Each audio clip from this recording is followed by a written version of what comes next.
माझे नाव राहुल आहे. मी एक न्यूज रिपोर्टर होतो, ज्याला लोकांच्या मुलाखती घेण्याची खूप आवड होती.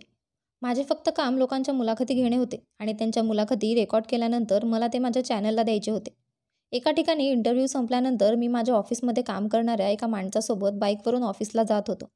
आम्ही रस्त्यावर ट्रॅफिकमध्ये अडकलो होतो. तेव्हा समोरचे दृश्य पाहून आमचे लक्ष त्या बाजूला गेले.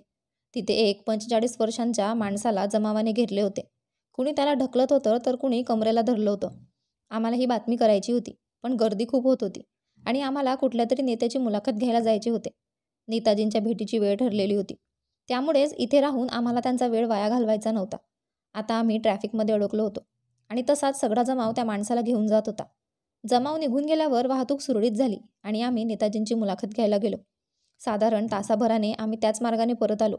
तेव्हा तो जमाव अजूनही त्या माणसाचा अपमान करत होता हे पाहून मला आश्चर्य वाटले. हे लोक शेवटी त्याला कुठे नेत आहेत? या लोकांनी त्या माणसाचा चेहरा कालवंडून त्याला स्टुलावर बसवले आणि काही वेळाने ते त्याच्या भोवती फिरू लागले. तो पूर्णपणे गप्प बसला आणि डोळे मिटले. तो एक चांगला माणूस होता आणि त्याच्या दिसण्यावरून तो एका उच्चभ्रू घराण्यातील असल्याचे पाहून मला आश्चर्य वाटले. आणि हे लोक त्याचे काय हाल करत होते? हा तरुण नसून त्याच्या अर्ध्या वयाचा माणूस होता याचीही लोकांना कल्पना नव्हती. एका सभ्य माणसाशी हे लोक कसे वागत होते? जर हा माणूस चुकीचा असेल तर त्याने नक्कीच स्वतःचे संरक्षण करण्यासाठी काहीतरी केले असते. त्याचे खाली पडलेले डोळे त्याच्या सभ्यतेचे संकेत देत होते. मी काही लोकांकडे चौकशी केली की या माणसाला काय शिक्षा होत आहे. तर त्याने मला सांगितले की या व्यक्तीने एका तरुण मुलीचा विनयभंग केला होता, जी त्याच्या गाडीवरून भाजी विकत घेत असे. मात्र तो या रस्त्यावर रोज भाजी विकायचा. हे खरंच खूप विचित्र वाटत होतं. एका 40-45 वर्षाच्या माणसाने आपल्या मुलीसारख्याच वयाच्या मुलीची छेड काढल्याचा राग ऐकणाऱ्यांनाही यावा. पण मला का कळत नाही, या माणसाच्या चेहऱ्याकडे बघून मला असे वाटले की तो हे सर्व करू शकत नाही. तेथील लोकांनीही या व्यक्तीला पोलिसांच्या ताब्यात दिले. माझ्यासोबत माझ्या ऑफिसमधला एक मुलगाही होता. आम्ही दोघेही बाईकवरून खाली उतरलो आणि लोकांकडून या माणसाची माहिती घेऊ लागलो. मला वकील व्हायचे होते, पण माझे स्वप्न का पूर्ण व्हायचे हे मला कळत नाही. माझ्या मागे कोणीच नव्हते, फक्त माझी आई, जी नेहमी माझी काळजी घेत होती. पूर्वी आम्ही गावात राहायचो, पण मी वकिलीचे शिक्षण घेऊन शहरात आलो. पण गरिबांची स्वप्ने पूर्ण होतात ही कदाचित या जगात गंमत नाही. मी वकील होऊ शकलो नाही, पण मला एका वृत्तवाहिनीत नोकरी मिळाली. मी नोकरी करत होतो आणि माझा अभ्यासही चालू होता. पण आजपर्यंत ऑफिसमध्ये मला सारखे यश मिळू शकले नाही. मी फक्त नाममात्र पगारावर काम करत होतो. जेव्हा मी बॉसला माझा पगार वाढवायला सांगितला तेव्हा तो नकार द्यायचा. ते म्हणतात की तुझ्यात अशी क्षमता नाही ज्याच्या जोरावर मी तुझा पगार वाढवू शकेन. आता मला त्या माणसाबद्दल जाणून घ्यायचे होते. पोलिसांनी आधीच त्याला घेऊन गेले होते. त्या माणसाचा शोध घेण्यासाठी मी अनेक लोकांशी संपर्क साधत होतो. माझ्यासोबत असलेला मुलगाही माझ्या मागे होता आणि माझ्या मागे लागला होता. आम्हाला खूप उशीर झाला तेव्हा तो म्हणाला, चल मित्रा, चल इथून, कदाचित इथून काही करणार नाही. आणि असो, या माणसाबद्दल शोधून काय उपयोग? मुलीची छेड काढणारे बरेच लोक आहेत. मी म्हणालो, पण मला या माणसात काहीतरी विचित्र वाटते. तो म्हणाला, चल जाऊया, आपल्याला उशीर होतोय. मी त्याला बाईक चालवताना सांगितले की मला त्या माणसाबद्दल प्रचंड सहानुभूती का आहे कळत नाही. हा माणूस मला चुकीचा वाटत नाही. तो म्हणाला, मग काय करायचं ते सांग. त्यांनी हे प्रकरण अगदी नॉर्मल पद्धतीने घेतलं. तो म्हणाला, मित्रा, हे सर्व सामान्य आहे. एका दिवसात इतक्या मुलींसोबत अशा अनेक घटना घडतात. काहींची छेडछाड लहान मुलाकडून, काहींची म्हाताऱ्याकडून, तर काहींना 40-45 वर्षांच्या पुरुषाकडून होते. तुम्ही या माणसाबद्दल सहानुभूती का दाखवता? मी त्याला विचारले की एखाद्या व्यक्तीचा चेहरा कालवंडला जातो आणि त्याची शहराभोवती प्रदक्षिणा कशी घातली जाऊ शकते? लोकांनी त्या माणसाशी असं का केलं माहीत नाही. ही गोष्ट माझ्या मनात वारंवार घुमत होती. खरं तर मुलीची छेड काढणाऱ्याला अशी शिक्षा व्हायला हवी, पण इथे काहीतरी चुकतंय असं मला वाटत होतं. या माणसाचा चेहरा माझ्या नजरेतून हटू शकला नाही. तो माणूस मला खूप असहाय्य वाटत होता. मी असे सुमारे 2-3 महिने घालवले. मी नेहमी या गोष्टीचा विचार करत होतो आणि मला त्यात अधिक खोलवर जायचे होते. लहानपणापासूनच माझे मन असे होते की मला प्रत्येक गोष्टीत खोलवर जायला आवडायचे, कारण माझ्या आत एक सत्य प्रकट करण्याचा एक बग होता. मला वकील बनून लोकांसमोर सत्य सिद्ध करायचे होते, पण वकील होणे माझ्या नशिबी आले नाही. आजही मी माझे स्वप्न पूर्ण करून माझ्या घरची परिस्थिती सुधारावी अशी देवाकडे प्रार्थना करतो. ही गोष्ट मला शांतपणे जगू देत नव्हती. एके दिवशी मी माझ्या एका जिवलग मित्राकडे गेलो आणि त्याला हा सर्व प्रकार सांगितला. माझा जिवलग मित्र हा त्या माणसाला ज्या पोलीस ठाण्यात ठेवला होता तिथे एक पोलीस अधिकारी होता. मी तिथे गेलो आणि माझ्या मित्राला भेटलो आणि त्याला म्हणालो की कसे तरी मला त्या माणसाला भेटू दे.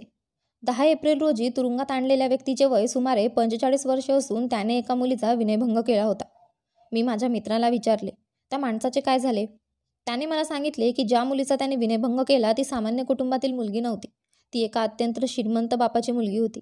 त्यांनी या माणसाला खूप कठोर शिक्षा केली. सध्या तो तुरुंगात आहे. मी माझ्या मित्राला सांगितले की मला त्याच्याशी काही वेळ बोलायला लावा. तुझे खूप मोठे उपकार होतील. माझा मित्र माझ्यासाठी हे काम करायला तयार झाला. पण त्याआधी माझा मित्र म्हणाला होता की या जगात हजारो काम उपलब्ध आहेत. तुला या माणसाचीच का बोलायची आहे? मी म्हणालो, हो, मला या माणसाशी बोलायचे आहे आणि त्याची कहाणी जाणून घ्यायची आहे. तुला काही अडचण असेल तर तू माझ्यासोबत येऊ शकतो. त्याने मला सांगितले, नाही, तू त्याच्याशी आरामात बोल. माझ्या मित्राने मला तुरुंगाचा रस्ता दाखवला होता. तो माणूस तुझा कोणी नातेवाईक आहे का, असे त्याने मला विचारले होते. मी नाही सांगताच माझ्या मित्राने आश्चर्यचकित होऊन विचारले, जर तो तुझा कोणी नाही तर मग भेटायला कशाला जातोस? बरं, मी तुला हे सर्व विचारायला तर नको, पण तू माझा मित्र आहेस, म्हणूनच मी तुला हे सर्व विचारत आहे. मी म्हणालो, मित्रा, खरंच तुम्ही पोलीसवाले खूप मोठे प्रश्न विचारतात. हे ऐकून माझा मित्र हसायला लागला आणि मला तुरुंगात जाण्याची परवानगी दिली. जेव्हा मी तुरुंगात आलो तेव्हा तेथील हवालदाराने त्या माणसाला कुठे ठेवले होते ते सांगितले. चालता चालता त्या हवालदाराने माझ्याशी छोटेसे संभाषण झाले. तो मला म्हणाला की या माणसाचा निर्णय आधीच झाला आहे. तुम्ही याचे कोण? मी म्हटलं, मला त्याच्याशी थोडा वेळ बोलायचं आहे. त्याने मला सांगितले की त्याच्या शिक्षेचा निर्णय फार पूर्वीच झाला आहे, त्यामुळे तुम्ही बोलू शकता. मला या माणसाच्या सेलमध्ये पाठवण्यात आले आणि मी त्याच्याकडे गेलो. तो माणूस बसला होता. त्याच्या चेहऱ्यावर खूप शांतता होती. जेव्हा त्याने मला पाहिले तेव्हा मी प्रथम त्याला त्याच्या आरोग्याबद्दल विचारले आणि तो म्हणाला की मी ठीक आहे. मग मी त्याला माझी ओळख करून दिली आणि सांगितले की 2-3 महिन्यांपूर्वी मी तुला रस्त्यात पाहिले होते, म्हणूनच मी तुझी मुलाखत घ्यायला आलो आहे. तुम्ही मला तुमची मुलाखत द्यायला तयार आहात का? तो माणूस म्हणाला, मला शिक्षा झाली आहे. आता तुम्ही माझी मुलाखत घ्या की नाही याने मला काही फरक पडत नाही. मी माझा कॅमेरा चालू केला आणि बाजूला ठेवला आणि त्या माणसाला विचारले की मला सांगा, हे सर्व त्याच्यासोबत का झाले? तू मला खूप सभ्य आणि हुशार वाटतोस, मग तू अशी चूक का केलीस? आणि ती मुलगी पण खूप लहान होती. तू तिच्या वडिलांच्या वयाचा आहेस. त्या माणसाने सांगितले की ही माझी चूक होती आणि त्याची शिक्षा मला भोगावी लागली. हे सर्व ऐकून मला खूप आश्चर्य वाटले. मी म्हणालो, तू त्या मुलीला खरंच चिडवलंस का? तर तो म्हणाला की हो, मी त्या मुलीला छेडले होते. मी म्हणालो की इतकं काही वाईट झालंय तुझ्यासोबत, पण तुमच्या चेहऱ्यावर खूप आराम आहे. तुम्हाला शिक्षा झाली आहे असे वाटत नाही. तुमच्या शिक्षेची बातमी ऐकून तुम्ही अस्वस्थ व्हायला हवे होते. माझ्यासोबत काहीही वाईट घडले नाही, असे तो म्हणाला. खरं तर मी निश्चिंत झालो आहे. माझी जुनी इच्छा पूर्ण झाली आहे. हे सर्व माझ्या बाबतीत आता घडले नसते तर कधी घडले असते माहीत नाही. माझी जुनी इच्छा पूर्ण झाली आहे. मी आनंदी आहे. किमान एक कार्य पूर्ण झाले आहे. मी म्हणालो, काय बोलायचा प्रयत्न करत आहेस? इतकं वाईट झालंय तुझ्यासोबत. शहरात ठिकठिकाणी तुझा अपमान होतोय, थुंकलं जात आहे. तुला याची पर्वा नाही का? लोकांनी तुझा अपमान करून तुला गाढवावर बसवून शहरात फिरायला लावले आणि आता तू तुरुंगात बसला आहेस. तुला शिक्षाही झाली आहे असे मी ऐकले आहे. आणि तुम्ही म्हणता की जे काही झाले ते खूप चांगले आहे. या माणसाला भेटल्यानंतर माझा अधिकच गोंधळ होत होता. माझ्या तोंडून प्रश्नांमागून प्रश्न पडत होते. हा माणूस इतका आनंदी बसला होता की जणू काही या माणसाचा जमावासमोर अपमान झाला नसून त्याला पुरस्कार देऊन सन्मानित करण्यात आले आहे. हा माणूस इतका निश्चिंत आणि आनंदी कसा असू शकतो याचे मला आश्चर्य वाटले. मग तो म्हणाला की खरं तर यामागे खूप मोठी कथा आहे. मी लगेच म्हणालो, काय कथा आहे? तू मला तुझी गोष्ट सांगशील का? तो म्हणाला, हो, का नाही.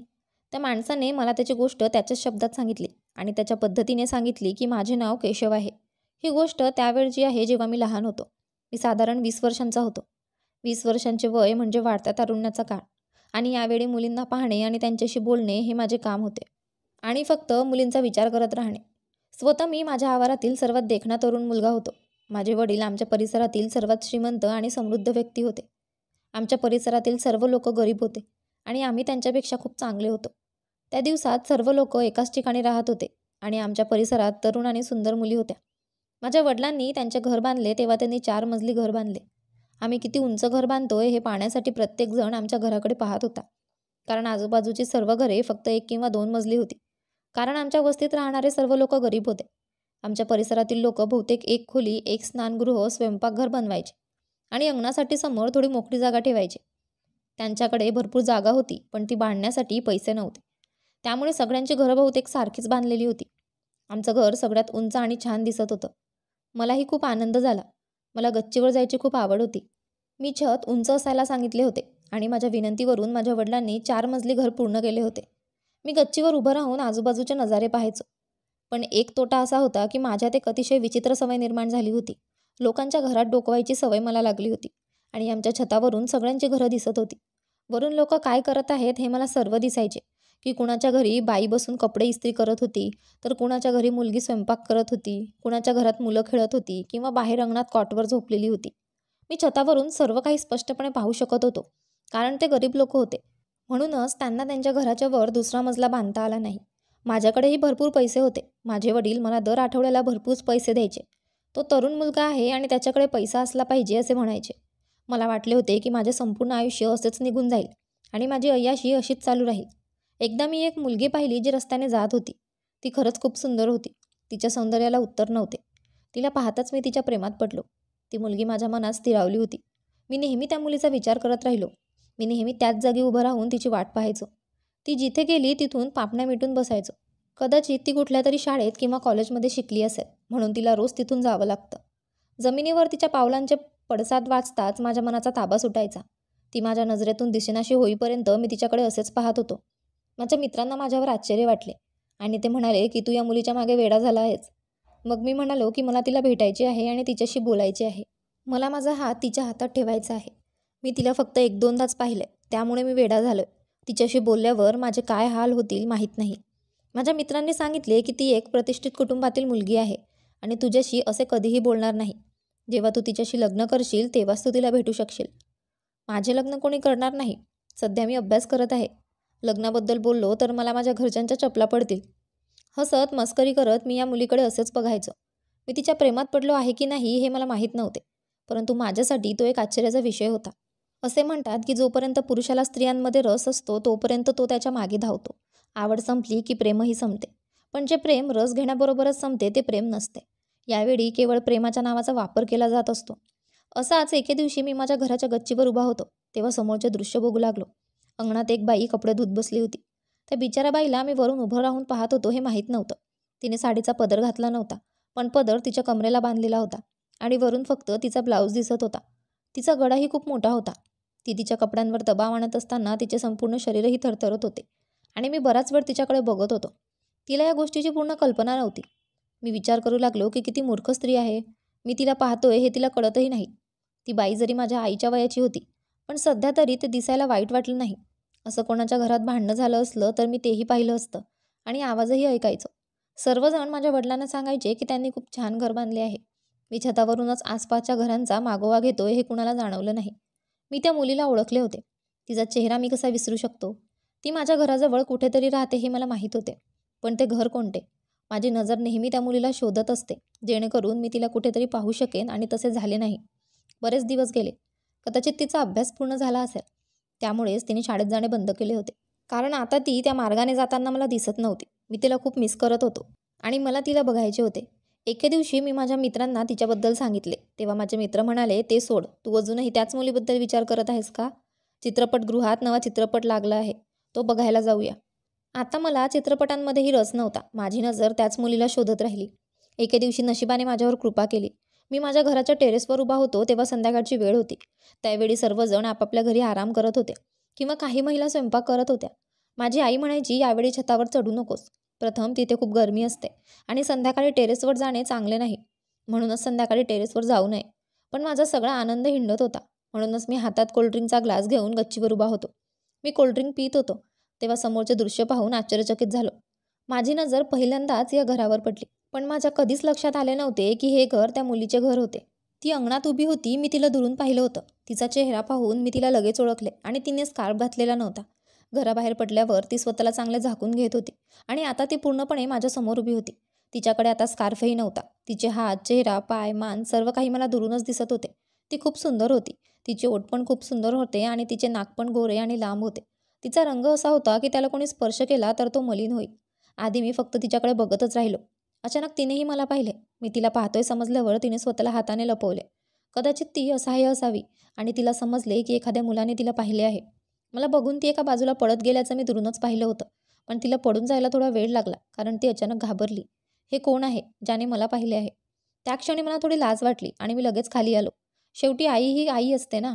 आईने माझ्याकडे बघून विचारले, काय झाले? तू का घाबरतोस? आज पहिल्यांदाच मी तुला इतके घाबरलेले पाहिले आहे. मी म्हणालो, नाही आई, काही झालं नाही. आई म्हणाली, आज तुला काही भूत दिसले का? असा प्रकार यावेळी फिरत असतो. मी म्हणालो, हो, असेच काहीतरी विचार कर. त्या दिवसानंतर काय झाले ते मला माहीत नाही. माझ्या हृदयातील गाठ उघडली होती आणि पुन्हा पुन्हा मला सगळीकडे त्या मुलीची सावली दिसत होती आणि मला पाहून ती पळून गेली. तिला खूप लाज वाटली आणि मलाही लाज वाटली. आता मी ठरवलं होतं की आतापासून मी फक्त तिच्यासोबतच राहणार. मी रोज रस्त्याच्या कोपऱ्यावर उभा राहून तिची वाट पाहायचो. ती मला भेटत नव्हती. आता मी तिच्या घराच्या दारावर पहारा देऊ लागलो. आजूबाजूच्या लोकांनीही मला तिच्या घराच्या दारात पहारा देताना पाहिले. एके दिवशी मी पाहिले की तिच्या कुटुंबातील सर्व सदस्य कुठेतरी जात आहेत. ती घरात एकटीच आहे. घरातील सर्व सदस्य निघून गेल्यावर त्यांनी घराचा दरवाजा आतून बंद केला. ती दार उघडायला आली तशी संधी पाहून ते गेल्याच्या 5 मिनिटांनी मी दरवाजा वाजवला, म्हणून मी चटकन दार उघडून आत शिरलो. हे पाहून ती अचानक घाबरली आणि आत जाताच मी लगेच आतून दरवाजा बंद केला. ती जोरात ओरडत होती. ती म्हणत होती, तू कोण आहेस आणि घरात का घुसलास? चल इथून निघ. पण मला तिच्याशी बोलायचं होतं. मी तिचा हात धरून तिला समजावण्याचा प्रयत्न केला की मी तुझ्यावर प्रेम करतो, माझं एकदा ऐकून घे. पण ती खूप रडत होती. तिने माझ्या ऐकण्याचा कोणताही प्रयत्न केला नाही. अचानक तिच्या घराचा दरवाजा वाजायला लागला. ती खूप घाबरली आणि ती म्हणाली, मला माहीत नाही कोण आले आहे. माझ्या कुटुंबातील सदस्यांनी तुला इथे पाहिले तर मोठ्या संकटात सापडशील. आता कोणीतरी खूप जोरात दार ठोठावत होतं. तिने पटकन जाऊन दरवाजा उघडला. दरवाजा उघडताच तिचा भाऊ दारात हजर होता. तिच्या भावाने तिला विचारले, हा कोण आहे आणि घरी काय करतोय? गरीब मुलगी रडायला लागली आणि तिच्या भावाला म्हणाली, भाऊ मला माहीत नाही की हा कोण आहे. तिच्या भावाने पटकन तिच्या चेहऱ्यावर थप्पड मारली. मी तिच्या भावाला समजवायचा प्रयत्न केला की यात तिची चूक नाही. मग त्याने मलाही थप्पड मारली आणि घरातून हकलून दिले आणि दरवाजा बंद केला. मी दाराबाहेर उभा होतो. मला आतून सगळे आवाज ऐकू येत होते. त्यानंतर तिच्या भावानेही तिला खूप शिवीगाळ करत मारहाण केली. ती गरीब मुलगी खूप रडत होती आणि ती भावाला समजवण्याचा प्रयत्न करत होती. तिचा भाऊ म्हणाला की मी तुझ्याबद्दल बरोबर ऐकलं होतं की तुझं या मुलाशी अफेअर आहे. शेजारच्या लोकांनी मला सांगितलं होतं की एक मुलगा तुझ्या घरासमोर पहारा ठेवतो. त्यांच्या बोलण्यावर माझा विश्वास बसला नाही, पण आज तो तसाच आहे. मी वेळेवर घरी आलो हे बरे झाले आणि आज मी तुला रंगेहात पकडले. आज येऊ दे आईबाबांना लवकरात लवकर तुझं लग्न करून देतील. मला माझ्या या कृत्याची खूप लाज वाटली आणि मान टेकवून मी तिथून निघालो. माझ्यामुळे त्या गरीब मुलीला तिच्या भावाने खूप मारले. मला स्वतःला सुधारायचे होते. मला माझी चूक कळली. त्यामुळे माझे विचारही बदलू लागले आणि मी स्वतःही बदललो. मी सर्व वाईट गोष्टी सोडल्या. मी गच्चीवर जाणे पूर्णपणे सोडून दिले होते. आई मला कुठलेही काम करायला सांगायची की मी लगेच डोके टेकवून तिचे काम करायचो आणि कामे आटोपून परत यायचो. तेव्हा आजूबाजूला बघायची हिंमतही होत नसे आणि मी त्या घराकडे ढुंकूनही पाहिले नाही. मग मला कळले की त्या मुलीचे कुटुंब दुसऱ्या शहरात गेले आहे. याबद्दल मला खूप वाईट वाटले. जेव्हा माझ्या मित्राने आजूबाजूच्या लोकांकडे विचारपूस केली की हे लोकांनी घर का सोडले, तेव्हा त्याला कळाले की त्याच्या बहिणीचे एका मुलाशी प्रेमसंबंध होते, जो एक दिवस घरात आला होता. लाजिरवाणेपणामुळे ते घराबाहेर पडले, कारण असे लोक कौटुंबिक लोक असतात ज्यांना त्यांच्या आदराची खूप काळजी असते. मी जसा जसा मोठा होत गेलो तसे आईने माझे नाते निश्चित केले होते. त्यानंतर माझे लग्न झाले आणि नोकरीही लागली. आता मी घर सांभाळायला लागलो होतो. माझे वडील हे जग सोडून गेले होते. माझी आई ही आजारी पडू लागली. देवाने मला मुलाचा आशीर्वादही दिला. असाच वेळ जाऊ लागला. मुलंही तरुण झाल्यावर आम्ही ते घर विकलं आणि दुसऱ्या भागात जाऊन घर बांधलं. पण हे घर त्या घरापेक्षा खूपच लहान होतं आणि आमच्या घराला छतही नव्हते. लग्न होऊनही ती मुलगी माझ्या मनातून उतरली नव्हती. तिचं नावही मला माहीत नव्हतं किंवा मी तिच्याशी कधी बोललोही नाही. तिचा चेहरा आणि सौंदर्य पाहून मला ती आवडली. माझ्यामुळे तिच्या मोठ्या डोळ्यांतून अश्रू वाहत होते. ते मला अजूनही आठवते. या अपघातानंतर कुणी प्रेमाबद्दल बोललं तर मला ती मुलगी लगेच आठवायची किंवा तो छताबद्दल बोलत असतानाही माझे लक्ष नेहमी त्याच मुलीकडे जात असे. ती मुलगी माझ्या विचारात राहिली. माझे वयही वाढू लागले आणि मी 44 वर्षांचा झालो. कदाचित ही समस्या मला आतून खात होती, म्हणून मी आजारी पडू लागलो आणि काम करणे बंद केले. माझी सर्व शक्ती आणि तारुण्य नाहीसे होऊ लागले. सौंदर्य खूप मागे राहिले आणि आजारांनी मला घेरले. खूप दिवस झाले माझी औषधी माझ्या मुलाच्या पैशांतून मिळत होती. मग मला माझ्या मुलाचे पैसे खायला आवडत नव्हते. म्हणूनच घरी बसून कंटाळा आला. कोणतेही कष्ट न करता काहीतरी काम करण्याचा मी विचार केला. मी माझ्या मुलाकडून काही पैसे घेतले आणि भाजीची गाडी विकत घेतली आणि त्यात भाजी भरली आणि वाटलं की भाजी विकेन. अशा प्रकारे माझा वेळही निघून जाईन आणि मला काही पैसेही मिळतील. मी खूप आदरणीय होतो आणि परिसरातील लोक मला चांगले ओळखत होते. त्यामुळे महिला आणि मुलीही माझ्याकडे भाजी घेण्यासाठी येत असत. रस्त्याच्या कडेला हातगाडी उभी करून मी भाजी विकायचो. मुली आणि स्त्रिया माझ्याकडून त्यांच्या आवडीची भाजी घेत असत आणि बराच वेळ माझ्याशी बोलत असत. पिशवी बाजूला ठेवून भाजी विकणे मला हे सोपे वाटले. यात मला फार कष्ट करावे लागत नव्हते. एका वेळी पिशवी घेऊन जावे लागे आणि दिवसभर या गाडीजवळ उभे राहून मी वस्तू विकायचो किंवा जागेकडे बघत बसायचो. एखादा ग्राहक आला की त्याला भाजी द्यायची आणि मग बसायचे. रात्री सगळ्या भाज्या संपल्या की रिकामी गाडी घेऊन घरी जायचे. दुपारच्या वेळी माझ्या जवळच्या कॉलेजमधून जाणाऱ्या काही मुली भाजी विकत घेऊन त्यांच्या घरी जायच्या. याशिवाय माझ्याकडे कोणतेही काम नव्हते आणि मी भरपूर पैसे कमावत असे. आयुष्यात सर्व काही छान चालले होते. एके दिवशी एक नवीन मुलगी माझ्याकडे भाजी घ्यायला आली. आता ती माझ्याकडे रोज भाजी घ्यायला यायची आणि ती खूप सुंदर होती. तिला बघून मला तीच मुलगी आठवली जिचे मन मी काही वर्षांपूर्वी दुखावले होते. जेव्हाही ती माझ्याकडून सर्व काही घ्यायला यायची तेव्हा माझी नजर पुन्हा पुन्हा तिच्यावर पडत राहायची. जेव्हाही तिच्याशी बोलायची संधी मिळायची तेव्हा मी तिच्याशी बोलायचो. ती मला काका काका म्हणायची आणि कधीकधी ती मला 1-2 गोष्टी सांगायची ज्या मला खूप आवडायच्या. असेच बोलायचो. कधीकधी ती भाजी विकत घ्यायला येत नसे. माझी नजर तिला शोधत राहायची. इतर मुलीही माझ्याशी एक ना एक गोष्ट बोलायच्या. पण त्या मुलीबद्दल काहीतरी वेगळंच होतं. मला स्वतःलाच आश्चर्य वाटले की मला तिला बघायची सवय का लागली होती. मी विवाहित आहे आणि लहान मुलांचा बाप आहे. मी सतत त्या मुलीच्या प्रेमात का पडलो? मला हे करावेसे वाटले नाही, पण तरीही माझ्या जुन्या सवयीमुळे मला का कळत नाही, मनात विचार यायचा की अशी इच्छा निर्माण का होते? आणि मग तो दिवस माझ्या आयुष्यात आला ज्याने मला पूर्णपणे आश्चर्यचकित केले. त्या दिवशी ती मुलगी 2 मुलींना घेऊन माझ्याकडे भाजी घ्यायला आली. तिने तिच्या आवडीची भाजी निवडली आणि जेव्हा मी तिला भाजीची पिशवी दिली आणि तिच्या हातातून पैसे घेतले, तेव्हा मला आश्चर्य वाटले की माझ्या हाताला काय झाले? मी तिचा हात पकडला आणि ती माझ्यापासून हात सोडवण्याचा प्रयत्न करत होती. पण मी तिचा हात खूप घट्ट पकडला होता आणि बस तिच्याकडे बघतच राहिला. हा सर्व प्रकार पाहून मुलीने आरडाओरडा सुरू केला. तिच्यासोबत इतर मुलीही आवाज करू लागल्या. "बघा, हा माणूस आमची छेड काढतोय." तसाच जमाव माझ्या आजूबाजूला होता. पण मला भीती वाटली नाही की हे लोक माझ्याकडे बघत आहेत. मी तिचा हात घट्ट पकडून ठेवला होता आणि मी तिच्यावरून नजर हटवत नव्हतो. हे बघून लोकांनी मला पकडून सांगितले, "लाज वाटत नाही मुलीची छेड काढताना?" मला मारहाण करण्यास सुरुवात केली आणि माझी भाजीची गाडीही फेकून दिली. मी असे का केले याचे मला आश्चर्य वाटले. ती मुलगीसुद्धा खूप घाबरली आणि तिने तिच्या मेंदूचा वापर करून आवाज काढला आणि आजूबाजूच्या लोकांना गोळा केले. आता मी केलेल्या कृत्याची शिक्षा मला मिळणार होती. लोकांनी माझ्यावर हात उगारला आणि चपराकही मारली आणि मी माझ्या मुलीसारख्या मुलीसोबत असे वाईट कृत्य केल्याचे पाहिले. त्यांनी माझा चेहरा कालवंडला, मला एका गाडीवर बसवले आणि मला शहरात फिरवले आणि यानंतर मला पोलिसांच्या ताब्यात देण्यात आले. मुलीचे कुटुंब अतिशय आदरणीय लोक होते. मला नुकतीच शिक्षा झाली आहे आणि मी या तुरुंगात बसलो आहे. माझ्यासोबत असे घडले कारण मी अनेक वर्षे एका मुलीला दुखावले होते आणि कदाचित तिचा शाप मला लागला होता. त्यावेळी मला शिक्षा झाली नाही, पण इतक्या वर्षांनंतर मला आता अशा प्रकारे माझ्या कृत्याची शिक्षा मिळाली आहे. मी म्हणालो, "तुझी गोष्ट ऐकून मला वाटते की तूच दोषी आहेस." तो म्हणाला की मी अनेक वर्षांपूर्वी सुधारणा केली होती. मी हे सर्व जाणून बुजून केले नाही. कदाचित मला माझ्या कृत्याची शिक्षा मिळायचीच असेल.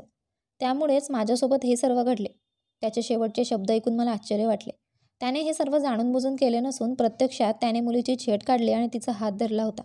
मला वाटले काही गैरसमज झाला असावा, पण या व्यक्तीने आपण मुलीची छेडछाड करून तिला त्रास दिल्याचे कबूल केले आणि तो म्हणत होता की मला याची शिक्षा झाली आहे. हा माणूस आपला गुन्हा कबूल करत होता. त्या व्यक्तीने सांगितले की मी तरुण असताना माझ्या चुकीमुळे मी त्या मुलीला त्रास दिला होता. एवढेच नाही तर तिच्या आईवडिलांनीही त्या मुलीला खूप मारले.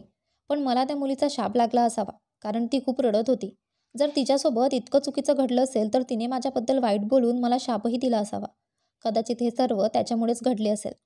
त्या मुलीला हवे असते तर ती त्यावेळी आरडाओरडा करून घरच्यांना पटवून देऊ शकली असती की मीच तिच्या घरात जबरदस्तीने घुसलो होतो. ती तिच्या कुटुंबियांना सत्य सांगू शकली असती आणि त्यांना माझ्या घरी पाठवू शकली असती, किंवा तीही माझ्याशी भांडू शकली असती आणि एवढंच म्हणू शकली असती की तुला लाज वाटत नाही, तू माझ्यासोबत जे केलंस ते खूप चुकीचं आहे. त्यावेळी मला तिचा मुखशाप लागला होता आणि तिच्या संयमाने मला मारले होते. कदाचित या मुलीचा शाप इतकी वर्ष माझ्या मागे लागला होता. मी सर्व वाईट गोष्टी केल्या. मी हार मानली होती आणि संकल्प केला होता की मी कधीही कोणाचे नुकसान करू इच्छित नाही. त्यामुळेच इतका वेळ निघून गेला होता आणि मला काहीच झाले नाही. कदाचित इतक्या वर्षांनी तिचा शाप माझ्या मागे लागला होता आणि आता त्याचा प्रभाव पडला होता. आणि माझ्या मनात हा विचार कसा आला की मी त्या तरुण मुलीकडे निर्दोष नजरेने बघावे आणि तिचा हात धरावा. माझ्या बाबतीत असेच घडले होते, जेणेकरून मी फसले जाईल आणि मला माझ्या कृत्याची शिक्षा मिळेल. हे ऐकून तो माणूस शांत झाला आणि त्याच्या डोळ्यात अश्रू आल्याचे मी पाहिले. त्याची ही कहाणी फारच विचित्र होती. क्षणभरही विश्वास ठेवावासा वाटला नाही. मी त्या मुलीची छेड काढली होती आणि तिच्याकडे बराच वेळ पाहत होतो असे ते गृहीत धरत होते. मलाही ती मुलगी आवडू लागली होती. हे सर्व त्याच्यावर कोणाच्या तरी मुकप्रभावाने झाले. बद्दुआ माझ्या मागे येत असल्याचे त्याने सांगितले आणि त्यासाठी मला पुन्हा शिक्षा झाली आहे हे खूपच विचित्र होते. मी माझा कॅमेरा बंद केला आणि त्याच्याशी हस्तांदोलन करत बाहेर आलो.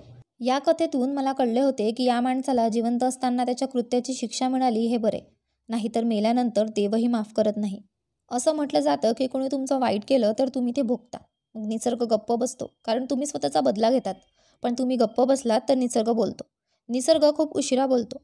या जगात प्रत्येक माणसाला देव स्वतः न्याय देतो आणि जो न्याय त्याला या जगात मिळत नाही तो न्याय त्याला मृत्यूनंतर दिला जातो.